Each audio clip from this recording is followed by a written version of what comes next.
What is going on, world? Welcome back to AquaMalik. Today's video is going to be really fun and informative and educational actually. It's going to be talking about line breeding. Now, there is a big difference between line breeding and inbreeding. We are not going to be looking in depth about inbreeding. I will explain a little bit about it and most of you might understand what it means already. Produced by Malik.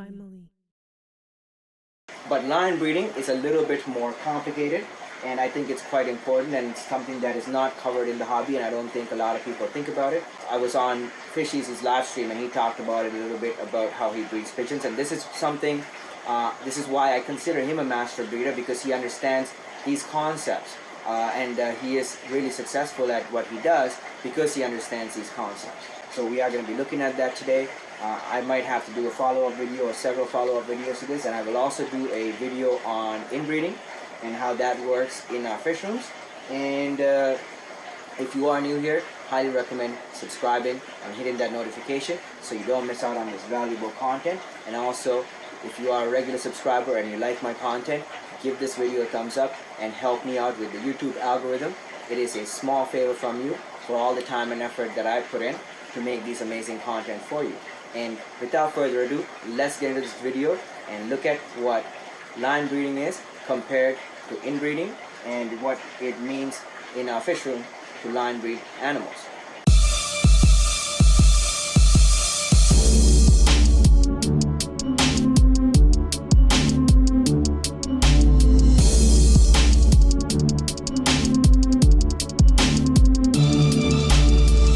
Produced by Malik. Today we're going to be looking at line breeding. We are going to be looking at this in the context of angelfish, but line breeding can be applied to any animal that we are breeding, including other animals that are not even fish. A very popular line of fish for a lot of the Pleco people out here would be your L236 RB line. Now RB means Robert Budruff Khan. He's the person who created that line of fish or bred that line of fish over time for specific characteristics that he thought was desirable. Basically, the RB basic fish that you're looking at with the dark black bands and the really nice white are the RB basic fish that he originally created. Those fish eventually also created the RBSW, which is the RB super whites. Now, RB super whites and RB basics are exactly the same fish. They can be bred between each other, and they are also the same fish as a L236 that you find from anybody else that might resemble an L236. And they can also be bred to those other fish. Now, having said that, there are other lines of L236, like the L236 Bellens line, which carries the name L236 JR, which means the initials of the creators of the line, which is the Bellens farm owners themselves. That is a complete different line from the RB line, but those two lines of fish are both L236. And you can essentially cross those animals back to each other to create healthier lines yourself, or to strengthen your own RB line or JR line, or your own line of fish that you might have acquired from somebody else or created yourself. That's essentially the basis of what line breeding is. But in detail, and if in a simple example like this, what we're looking at is these fish here. So this particular platinum angelfish was bred by my cousin in Montreal. He sent me 9 of these guys, gorgeous, beautiful things. And he actually thinks that they're the most beautiful angels, and I kind of agree with him. They really are. They really represent what an angelfish should look like to me. The nice white body and the beautiful flowing fins and all that good beauty, right? But these fish here are essentially a product of incest. What does that mean? We have been creating these animals by crossing brother and sister to each other over many generations. This is completely normal in fish breeding actually. This is how you fix a trait in the animals. This is how if you have a desirable color in a particular animal and you want to have more animals like that, you cross them with one of his siblings that has a similar characteristic and try to create animals that look like the ones you desire to have. And this is how we've created all these different types of fish also in the hobby that are different from the wild form of the animal. Now, this particular one here is what I'm trying to outcross with this blue marble pearl scale female. So this female was also given to me by my cousin because he did not have anybody to breed this animal with. So this animal is from a completely different line than these particular animals here. So what I'm essentially doing is I'm taking the genetic material of these animals and mixing it with the genetic materials of this animal here, the blue one, and hoping to get some offspring that either resemble this guy here or the other parent, or even different ones that might resemble similar animals that I might have in my other lines, okay? To try to cross those back to these and to other fish to strengthen my genetic pool, because this particular animal has a completely different genetic makeup than this animal or all the other animals that I'm breeding. So if you go through my fish room, for example, every single angelfish that I have in my fish room that were born in my fish room were born out of a pairing between Big Red and a black marble whale-tail female that I outcrossed her with. So Big Red was my red marble long-fin whale-tail female male. I still I'll put some B-roll footage of him here, and his female was a black marble long-fin whale-tail, and I outcrossed them. It was a really nice pairing, and they produced thousands and thousands and thousands of fry over the years.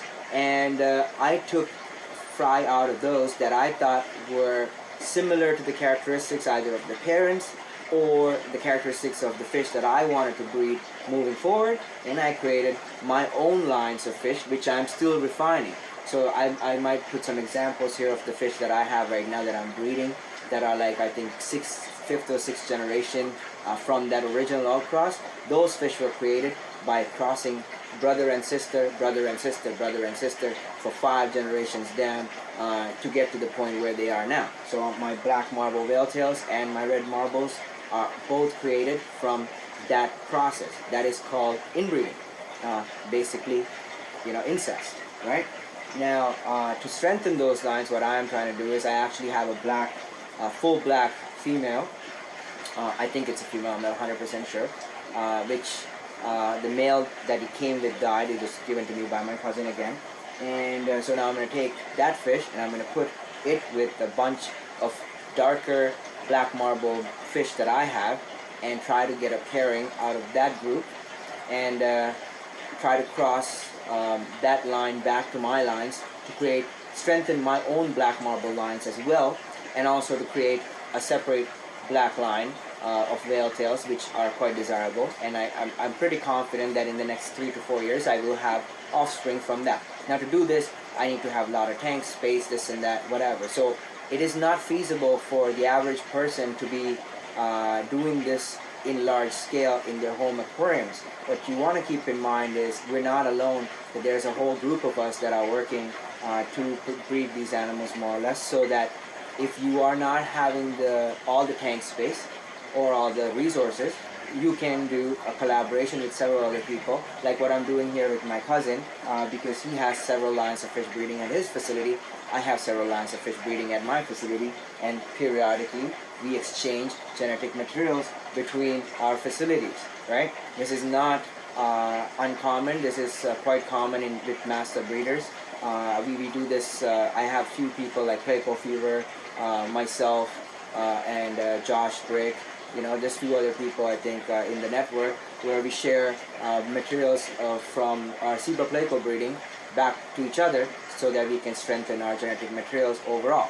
So this is doable in that type of scenario as well, and having a local fish club or being a member of the local fish club I think helps out quite a bit, or being involved in the local fish community, so you can get in touch with a lot of these people and start collaborating and increasing your breeding successes. Now, why do we have to line breed?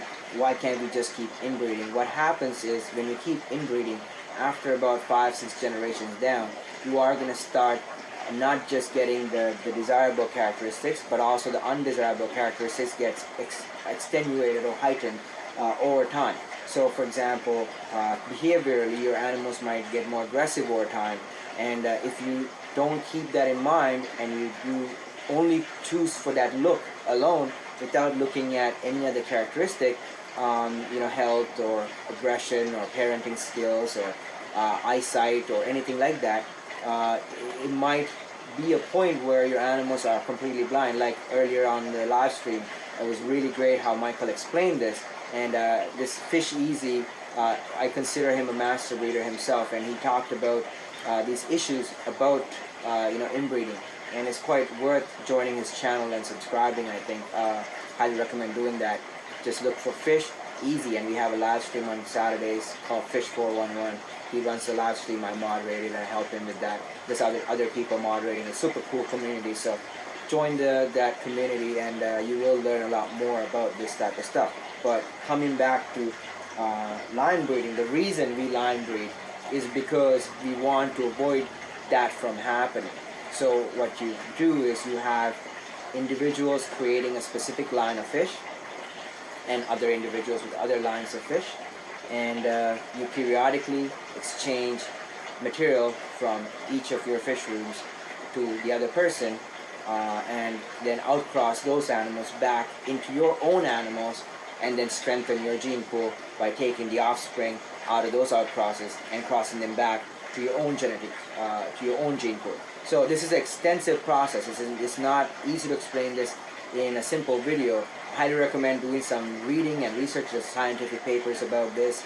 There's also different charts made. Now, what I found that angelfish are something a lot of you guys are familiar with, and a lot of you guys might want to keep and breed.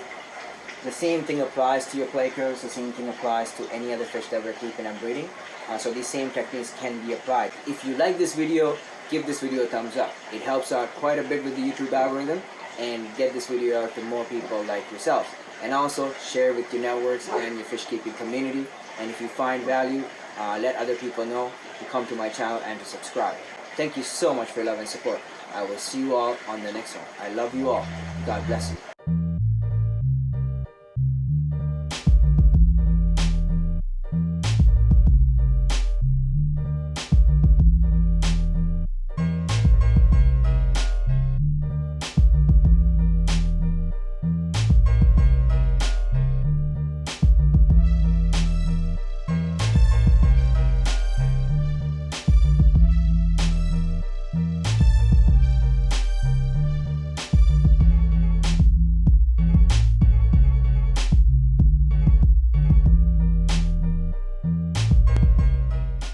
Produced by Malik.